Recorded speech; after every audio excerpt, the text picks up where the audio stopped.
자, 반갑습니다. 라피스입니다. 자, 오늘 강의는요, 이제 수성과 관련된 파트 2부입니다. 자, 전작에서는, 전번 강의에서는 특히 이제 수성의 의사소통적인 부분과 쌍둥이 자리 공주의 중심을 뒀다라고 하면, 이번에 처녀 자리 공주의 특성입니다. 처녀 자리 공주는 기본적으로 자기를 검열하거나 혹은 자기 자신의 내부의 지혜를 수렴하는 방식인데, 이 경우에 의사소통 같은 경우에는 대다수의 사람과 의사소통을 한다기보다는 자, 개인적인 관계에 집중하는 경향이 많습니다. 특히 내가 말로 표현을 하고 싶지만 표현할 수가 없는 다소 애매모호한 감정들을 어떻게 조율해 나가냐는 문제라고 보시면 될 것 같고요. 자, 수성이 동시에 관장을 하는 문제이기 때문에 한쪽은 의사소통의 문제였다면 이 경우에는 일상적인 관계나 혹은 본인을 굉장히 자책하거나 자기 검열을 갖거나 이런 특성에 조금 더 집중이 되어 있다고 보면 됩니다. 자, 58번 먼저 보겠습니다. 58번 Everyday life in the relationship. 자, 일상적인 관계라는 의미고요. 자, 별자리는 처녀자리 공주 수성과 천칭자리 공주 금성이 함께합니다. 자, 일단은 지혜와 자기검열, 분배와 가족의 문제고요. 자, 내면의 심리 먼저 보겠습니다. 스릴이 사라진 매우 의무적인 연인 혹은 부부 사이. 자, 단조로움, 내적 동기가 결여된. 자, 이 카드가 나오게 되면 부부의 관계는 맞아요. 이미 부부의 관계이거나 굉장히 장기간 오래된 커플인데 이 경우에는 서로에게 감흥이 없는 거예요. 그러니까 익숙한 건 맞아요. 익숙한 건 맞는데 뭔가 서로에 대해서 굉장히 도덕적인 의무를 가진 관계가 더 많다라는 것. 즉 사랑의 감정보다는 의무감이 조금 더 많다라고 생각을 하시면 되겠습니다. 자, 문제점 먼저 보겠습니다. 당신의 관계 어디에선가 의무적인 감정으로만 움직이는 관계가 있다. 이는 당신을 매우 힘들게 하며 자기 기만이라 여기게 한다. 자, 이 경우에 이게 무슨 말이냐? 통상적인 관계에서 남녀의 관계는 특히 금성의 관계는 배우자 혹은 가족 간의 관계죠. 자, 여기서 분배와 가족의 사이인데 자기 검열성이 붙습니다. 자기 자신을 검열하는 부분이 붙어요. 그러면 이게 무슨 말이냐? 자, 내가 통상적으로 사랑하는 사람과 오랫동안 관계를 맺고 나면 약간 어떻게 될까요? 사랑이 식는다라고 표현을 하죠. 이 경우에는 사랑이 식는 문제가 아니라 서로가 서로에게 자극을 주거나 조금 뭔가 새로운 감정을 불러일으키거나 할 수 있는 부분이 없어졌다는 소리입니다. 그래서 정말 매우 일상적인 관계. 이건 장기적인 커플이나 혹은 오래된 부부에게서 주로 나오는 특성 중에 하나죠. 사실은 이제 예전에는 정말 도파민이 뿜뿜하고 옥시토신이 아주 과량 분비가 돼서 정말 눈으로만 봐도 굉장히 사랑이 넘치고 정말 이 사람과 함께 있어서 어떻게 안 달라 있었다라는 특징을 갖고 있었다면 지금은 이제 그런 부분이 다 없어진 본연의 부분만 남은 겁니다. 자, 굉장히 일상적인 사이고 모든 걸 서로 함께하는 사이지만 이 경우에는 애정보다는 의무감에 가깝다라고 보시면 됩니다. 자, 그럼 이걸 해결 방법은 뭘까요? 자, 문제점은 항상 해결 방법과 반대라 그랬습니다. 자, 너무 일상적인 관계가 문제야. 그럼 이거 어떻게 될까요? 관계를 다시 재해석해야죠. 관계의 전환을 요구하거나 관계의 변화를 원해야죠. 자, 이 경우엔 이 카드는 굉장히 의무감적인 카드이기 때문에 서로 안 맞으면 헤어지세요라는 말은 어울리지 않습니다. 왜냐면 서로가 서로에게 의무감을 갖고 있는 사이기 때문에 이 경우에는 서로가 서로에게 굉장히 이제 좀 신뢰나 혹은 이제 이런 다른 책임감을 갖고 있는 거지 서로 사랑하지 않는다 이건 아니에요.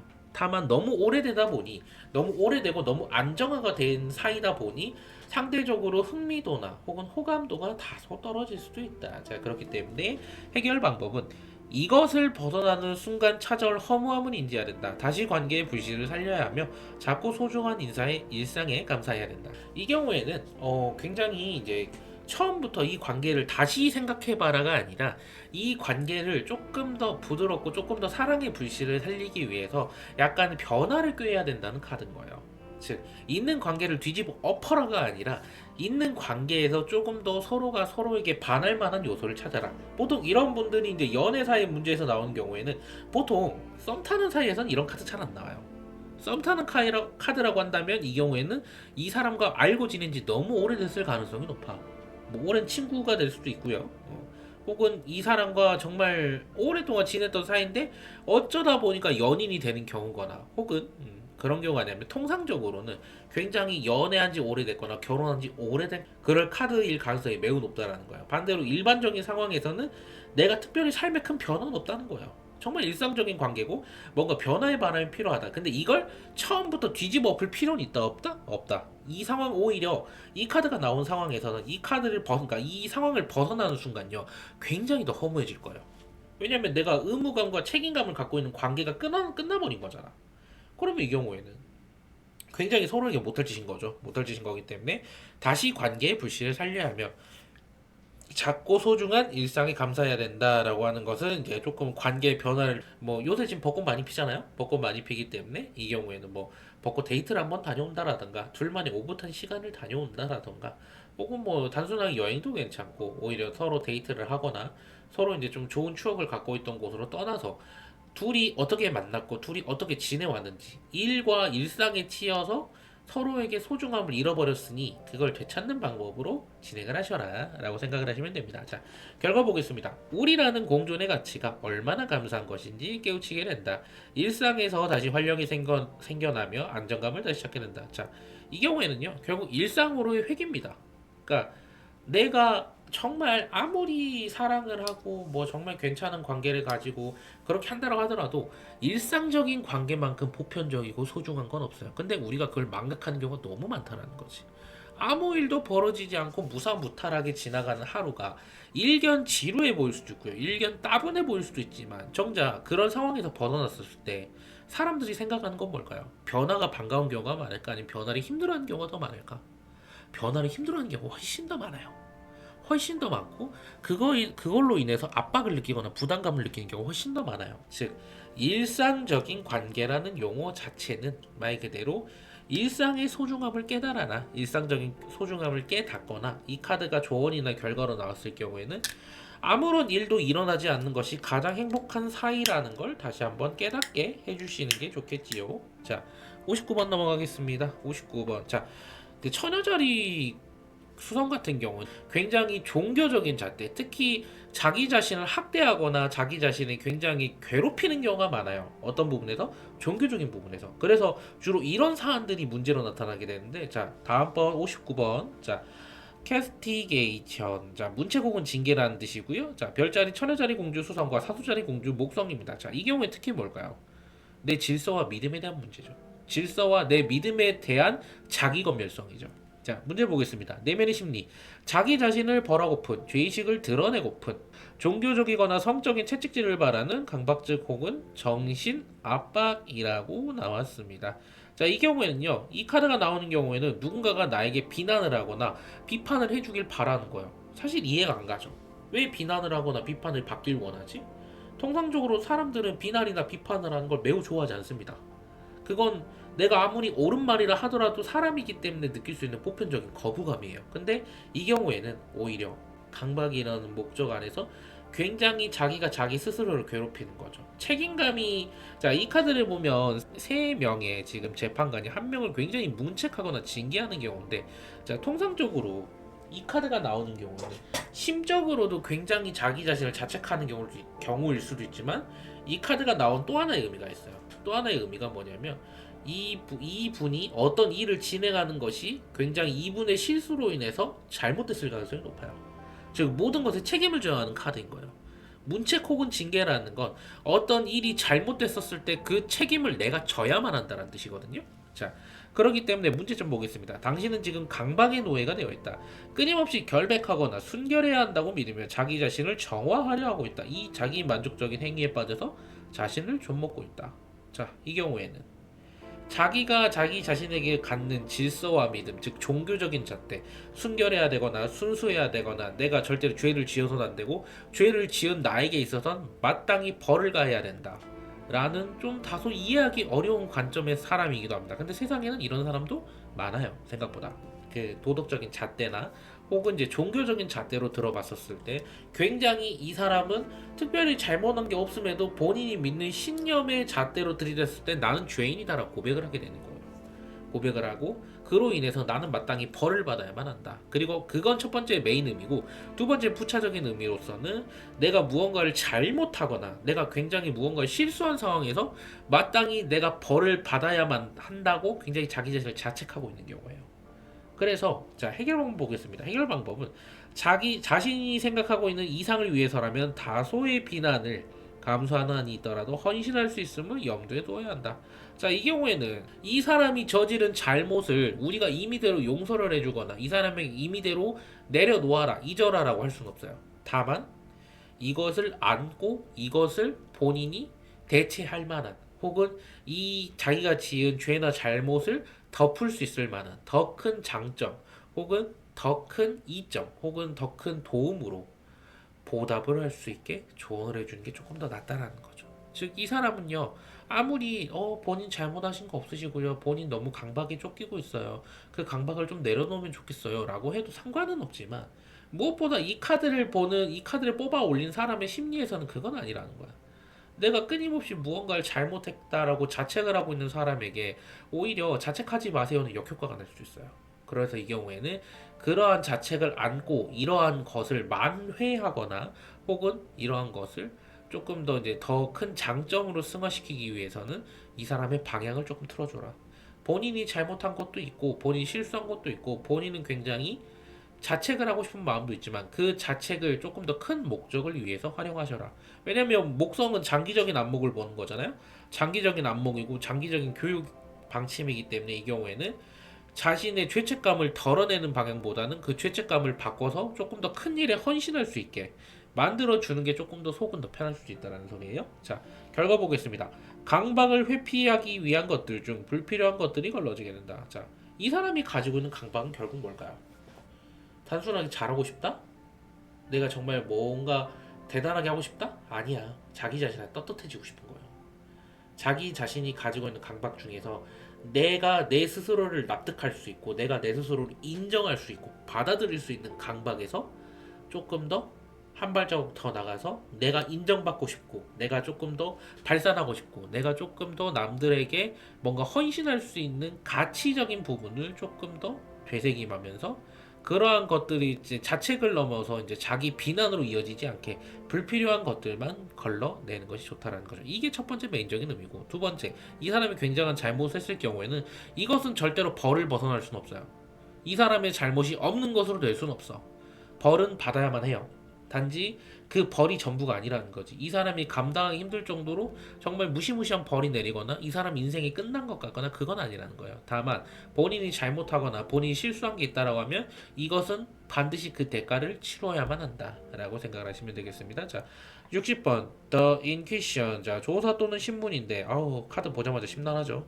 자, 한번 보겠습니다. 처녀자리 공주 수성과 정갈자리 공주 명왕성인데, 자, 지혜와 자기검명 환각과 생사입니다. 자, 이 경우에는 이 환각은 뭘까? 명왕성은 기본적으로 타인을 좀먹는다 그랬죠. 자기 자신을 좀먹기도 하고 타인을 좀먹기도 한다 그랬죠. 자, 피해자이자 가해자. 그리고 명왕성의 특성은 뱀파이어. 그러니까 피나 전기 그리고 내 에너지를 뺏기는 거죠. 자, 이 경우에는 지혜와 자기검열이 너무 과해서 내 에너지를 뺏기는 거예요.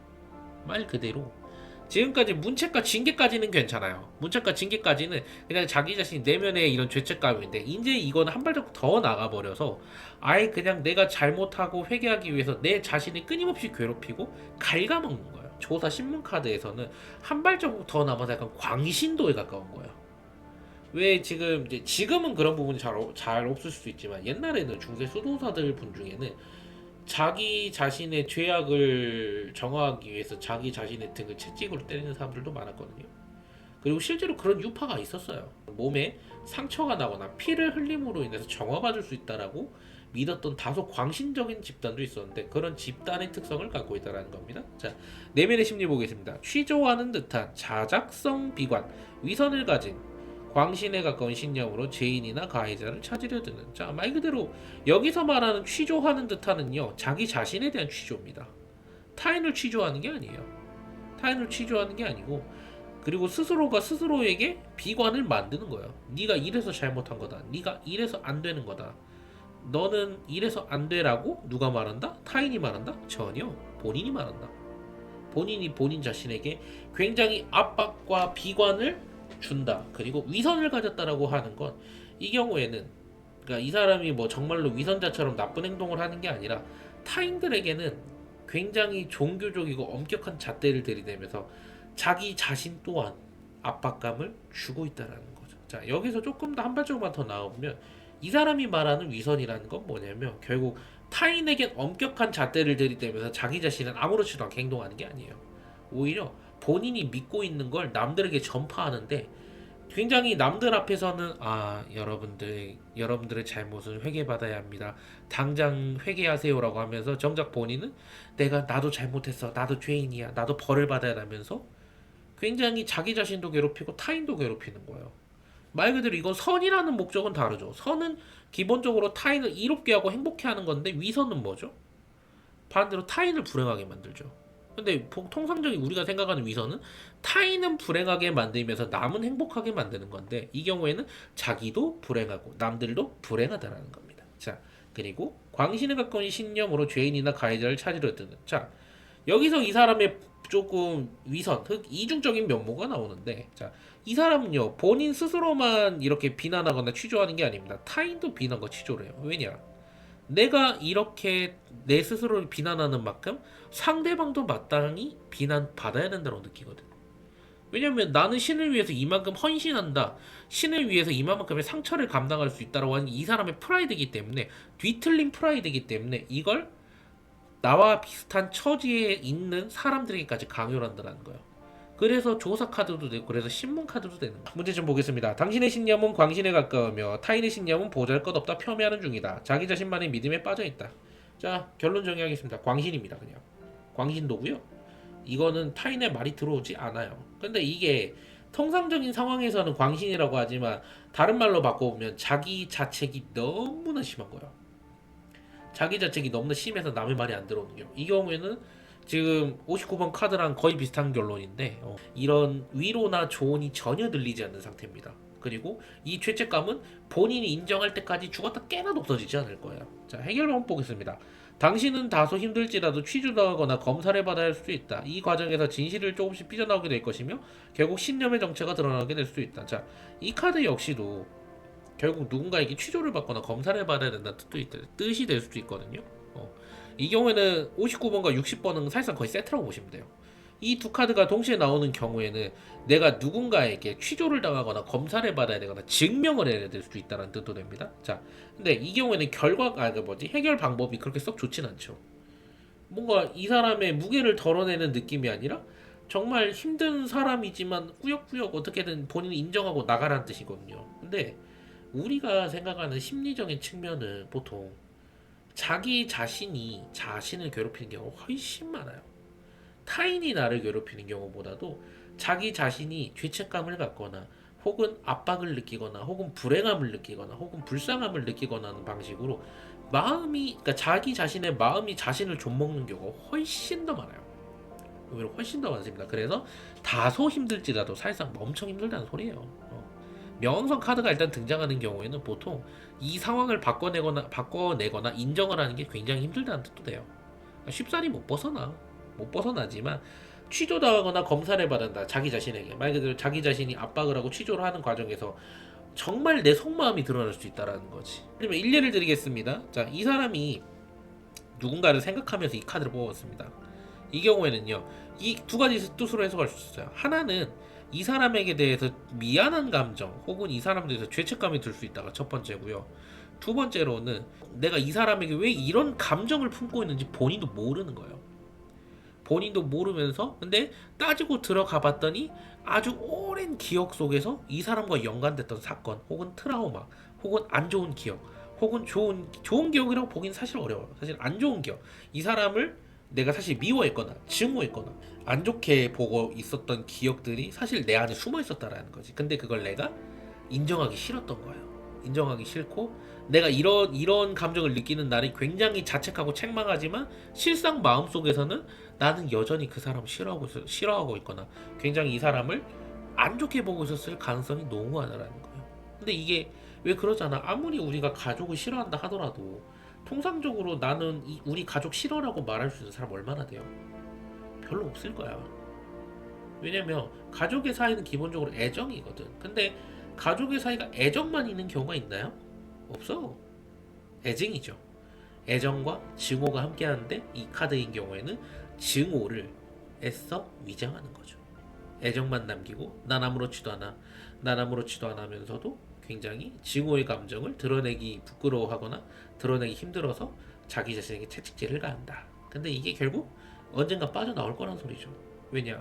본인 스스로가 질문에 대한 답을 하고 하다 보면 내가 이 사람을 왜 싫어하는지, 내가 이 사람을 왜 안 좋게 여기는지 깨달을 수가 있다라는 뜻도 됩니다. 자, 다음 넘어가겠습니다. 61번 공포 카드입니다. 자, 별자리 처녀자리 공주 수성이고요. 염소자리 공주 토성입니다. 자, 지혜와 자기 검열 시련과 고난.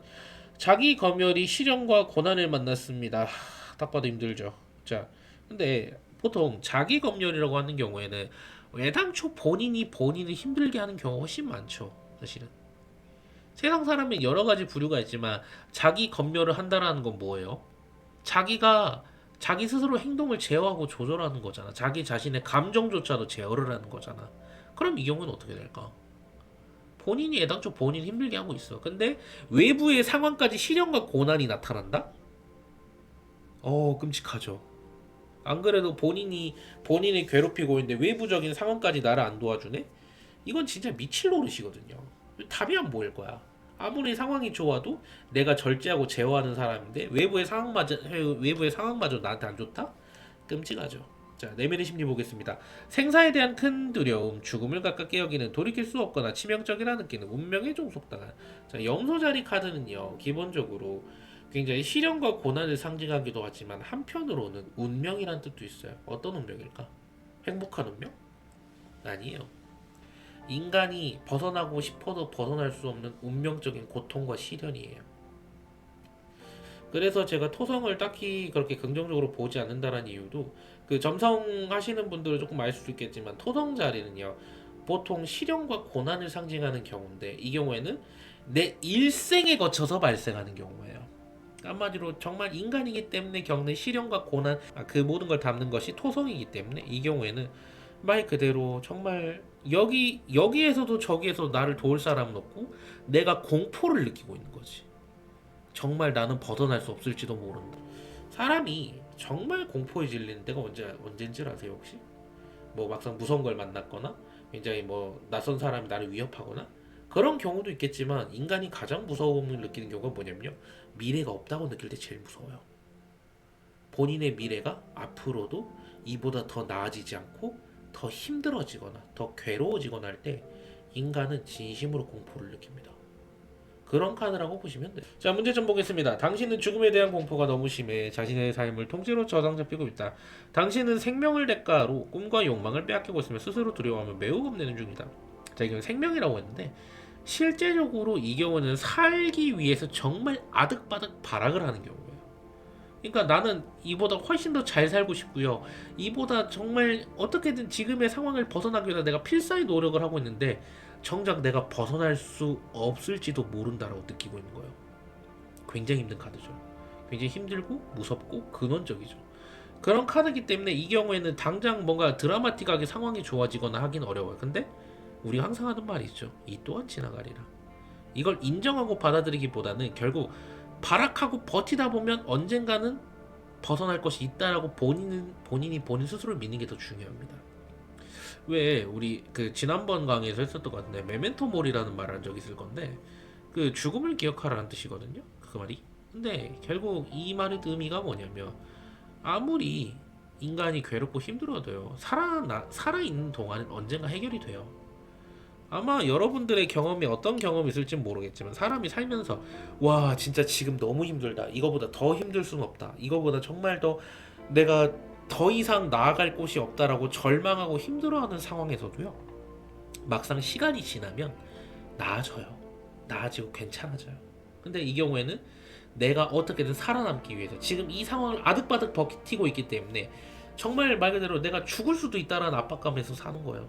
정말 내가 잘못되거나 일이 어그러지거나 일이 힘들게 되거나 사랑하는 사람이 날 떠나갔거나 아 정말 죽어야 되나 아 정말 내가 죽음밖에는 답이 없나 라고 본인 자신을 굉장히 몰아가는 경우가 많다는 거예요. 그래서 자기 검열을 가진 이제 처녀자리 수성이 왔었을 땐 통상적으로 어떤 의미든지 그렇게 썩 좋다라고 보긴 어려워. 왜냐면 자기가 자기 스스로를 애초에 힘들게 만들고 있는 상황이기 때문에. 자, 해결 방법 보겠습니다. 죽음은 누구에게나 도래하는 것이다. 따라서 이를 이해하려는 태도가 매우 중요하다.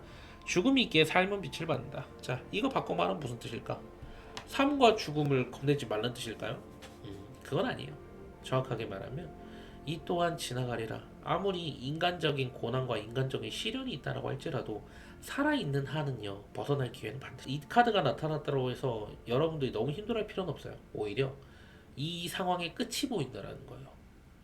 왜냐면 드러나지 않는 문제가 세상에 제일 무서워요. 사실 내가 뭔가 불안함이 있고 내가 무언가 일이 터질 것 같은데 일이 생기지 않는 게 오히려 더 무서워요. 근데 이 카드가 등장했다는 건 이미 구체적으로 나타났다는 소리예요. 내가 왜 힘든지, 내가 무엇을 힘들어하고 있는지 구체적인 상황은 이미 나왔기 때문에 이걸 견디기만 하면 돼. 견디는 게 당연히 힘들고 어렵죠. 정말 정말 나 너무 힘들어 못 해먹겠다라고 할 수도 있겠는데 이미 드러난 이상 이건 견디면 지나간다는 거예요. 그래서 이 카드를 너무 두렵게 보지는 마세요. 삶이 죽음이 있어야 삶이 빛나듯 시련과 고난이 있어야 행복이 더 빛을 발해요. 항상 행복함을 느끼던 사람은 행복이 행복인 줄은 모릅니다. 근데 항상 불행하던 사람의 행복을 맛봤을 때 느끼는 건요 엄청 커요. 근데 인생은 행복보다 불행이 더 많아요 사실은. 그럼에도 불구하고 우린 살아있잖아. 살아있고 앞으로 나가야 되잖아. 인간이니까 살아야 되니까. 그렇기 때문에 이러한 카드의 정말 해결 방법은 뭐다? 시련과 고난을 애써 부정하지 말아라. 인간이기 때문에 오는 것이다. 그리고 이걸 버텨내기만 한다면 본인은 반드시 이보다 더 괜찮아질 거다 라는 뜻입니다. 결과 보겠습니다. 당신은 더 이상 죽음이 두렵지 않게 된다. 죽음을 수용하고 이해하며 삶을 더 잘 구가하게 된다. 여기서 죽음을 시련과 고난으로 바꿔도 맥락은 똑같습니다. 시련과 고난이 더 이상 두렵지 않게 됩니다. 결국 지나갈 거거든요. 근데 시련과 고난이 있다고 해서 우리가 항상 배울 게 없나요? 정말 이게 지나가는 것만 있나요? 그건 아니야. 시련과 고난이 있었을 때 비로소 사람은 배우게 되죠. 선생님 이거 너무 희망회로 아닌가요? 왜 그냥 사람들이 나를 괴롭히는 거면은 그냥 그게 불행한 거지 왜 이게 긍정적이 되나요? 근데 여러분들 생각을 해봅시다. 자, 지금은 안 그럴지 모르겠지만 옛날에는요 무언가를 배우거나 익힐 때 항상 회초리라는 게 등장하지 않나요?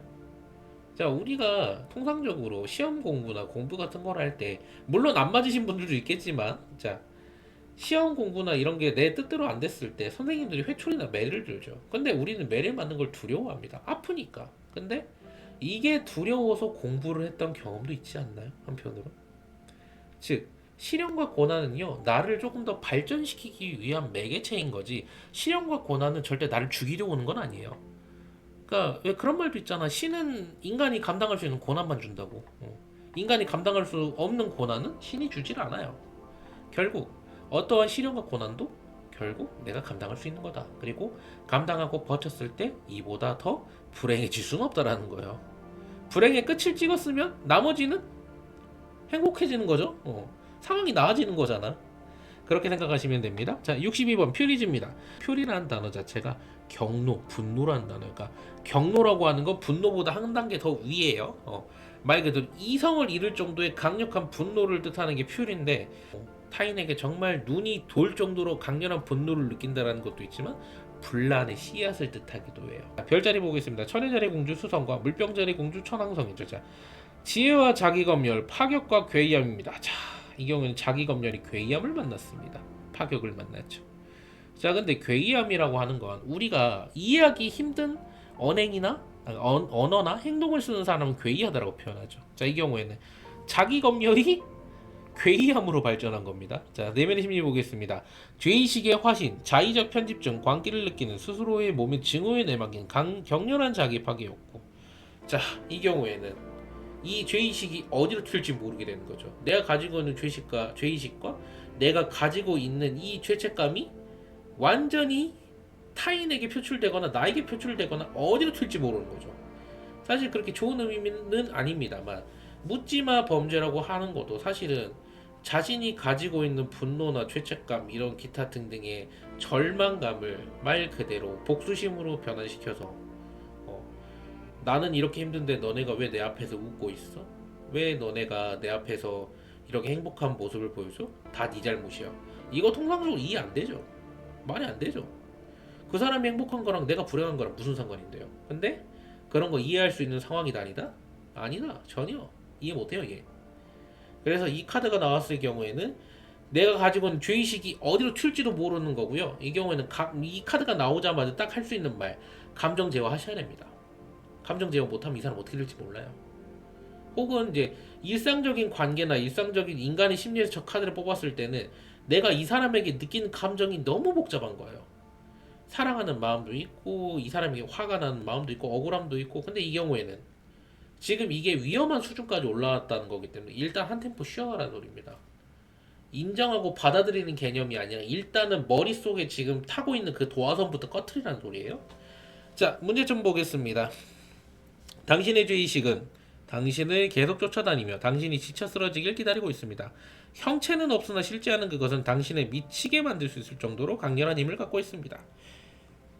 자, 우리가 통상적으로 미쳤다, 미친다 라는 단어는 사실 부정적인 어휘긴 하지만 이게 내부적인 요인에서 기인하는 게 많을까? 아니면 외부적인 요인에서 기인하는 게 더 많을까?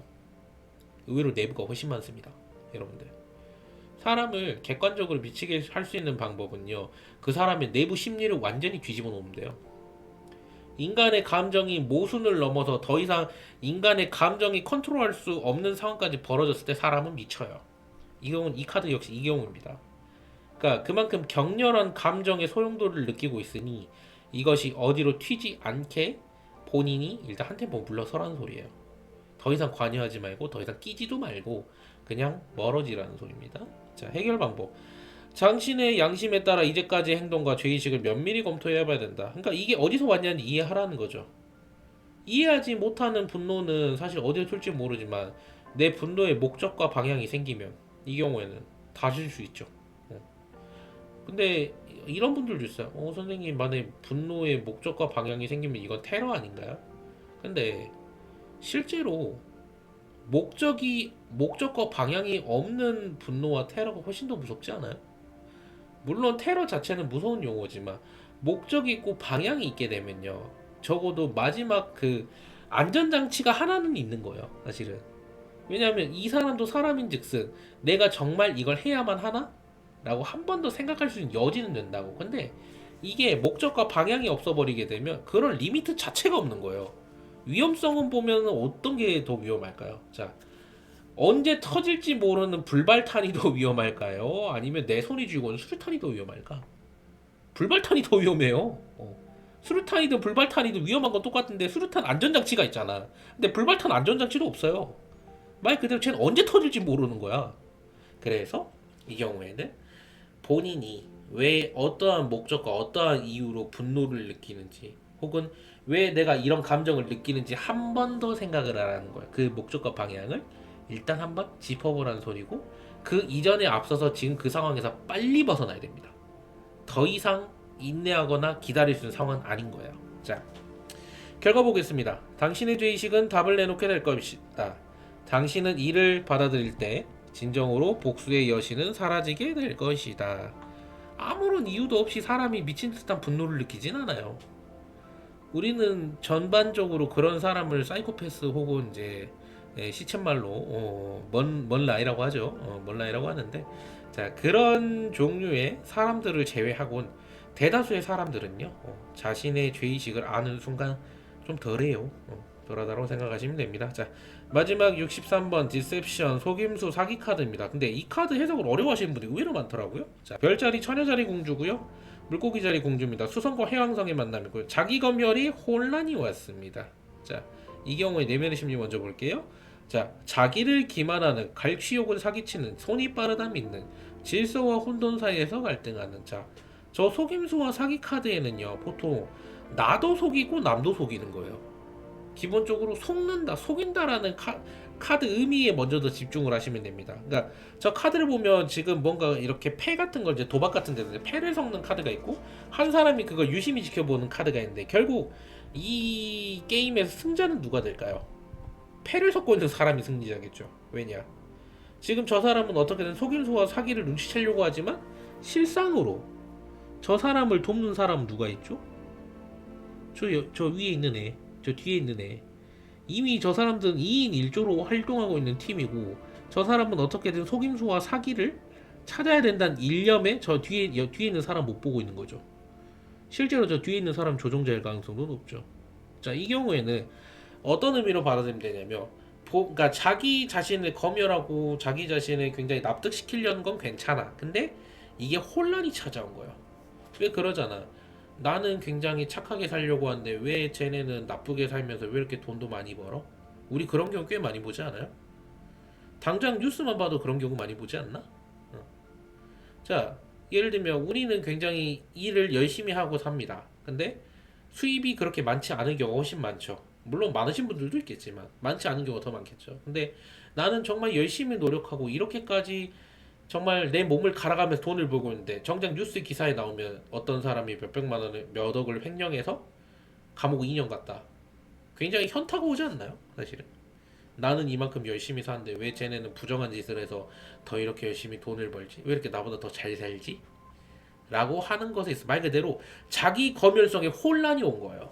자기 검열성에 혼란이 온 거고 그렇기 때문에 이 경우에는 자기가 자기 자신을 속일 수도 있다는 뜻도 되고요. 자기가 타인을 속일 수도 있다는 거예요. 무엇을 위해서? 이득을 위해서. 본인 자신의 이득과 본인 자신의 이성이 아, 너 이렇게 착하게 살아봤자 무슨 소용인데? 너 네가 잘 먹고 잘 살아야 되는 거 아니야? 그러면 너 지금 그 불편한 죄책감 던져버리고 어? 너 잘 살 것만 생각해. 왜 네가 남들의 신경을 쓰면서 살아야 되는 거니? 왜 네가 무엇을 위해서 너 자신을 그렇게 검열하면서 너 자기 자신을 굉장히 그렇게 도덕적으로 살아야 된다라고 말하는 거야? 라는 거예요. 이런 의미로 이해하시는 게 좋습니다. 자, 문제점 보겠습니다. 당신은 자신이 아니라 타인이 자신을 배반했다며 자신의 행위를 정당화시키고 있다. 당신의 가장 큰 속임수는 자기 자신이 속고 있다고 믿게 만든 것이다. 자, 이거 어떻게 보면 될까요? 이 경우에는 타인을 생각하면서 이 카드를 뽑고 있다면 나는 사실 이 사람에게 책임을 전가하고 싶은 겁니다. 이 사람에게 책임을 떠넘기고 싶은 거고요. 이 사람이 다 잘못했어. 나는 잘못한 거 없어. 연애 상담에서 저 카드가 나오게 되면 보통 저 사람이 그러니까 상대방이 실제로 나쁜 걸 수도 있겠지만 이 사람은 알면서도 속은 거예요. 알면서도 속아준 건데 그것을 바탕으로 아, 나 이 사람 이랬을 줄 몰랐어요. 아, 나 사실 알고 있었어요. 이 사람은 일부러 나를 이렇게 괴롭히고 이렇게 나를 좀 속여왔어요라고 본인이 본인 자신을 속이고 있는 게 문제라는 거죠. 연애 상담에선 그렇다는 소리입니다. 모든 상황에서 그런 건 아니에요. 자, 해결 방법 보겠습니다. 혼란과 혼돈 속에서 당신은 이제 하나를 선택해야 한다. 스스로의 거짓을 인정할지 아니면 대가를 치를지. 아까 제가 설명을 하면서 말씀드린 게 있을 겁니다. 자기가 자기 자신을 속이면서 혹은 자기가 타인을 속일 마음의 준비를 하면서 자신의 양심의 소리를 무시하는 것이라고 말을 했는데 자, 이 상황에서 해결 방법은 둘 중 하나입니다. 본인이 스스로 거짓말을 치고 있다라고 인정할 건지 아니면 그대로 행동하다 그 대가를 받을지 선택하라는 거죠. 이 결과의 선택에 있어서는 관여의 여지가 없습니다. 결국 그 사람이 선택해야 되는 거예요. 해왕성의 모든 카드는요 선택하지 않아서 생기는 문제거든요. 근데 이 경우에는 자기 검열을 한가 내가 결국은 착하게 살아야 되는가 내가 결국 남들보다 도덕적으로 살아야 되는가 아니면 도덕적으로 살지 않아도 되는가라고 하는 것은 우리가 정해줄 수 있는 문제가 아니죠. 애초에 그 사람이 정해야 되는 문제인데 근데 그 사람이 정하지 않게 되면 결국 이 사람은 끊임없이 속이고 있는 거고요. 결국 그 대가를 치르면 돼요. 반대로 이 사람이 자기의 거짓을 인정하고 받아들이고 이거에 대해서 변화하겠다고 느끼다고 하면 이 사람은 결국 저 도박판에서 벗어나겠지. 그러면 물론 데미지는 있겠죠. 데미지는 있겠지만 마음은 편하겠지. 근데 그렇다고 해서 세상 모든 사람들이 아이고 제가 잘못했습니다. 제가 회개하겠습니다. 그러나요? 그렇진 않아요. 그래서 그냥 이건 선택의 여지에 맡기라는 겁니다. 말 그대로. 자, 결과 보겠습니다. 인생의 위기를 겸허히 받아들일 수 있게 된다. 미래를 100% 파악하는 것은 불가능하다는 것을 확인받는다. 말 그대로입니다. 인생의 위기죠. 인생의 위기를 겸허히 받아들일 수 있다. 인생의 위기라고 하는 것은 뭐다? 내가 잠깐 나쁜 길로 빠져볼까? 내가 잘못된 길로 빠져볼까? 라고 하는 걸 받아들일 수 있다는 게 인간이니까. 근데 여기에 쉽게 빠져들진 않겠지.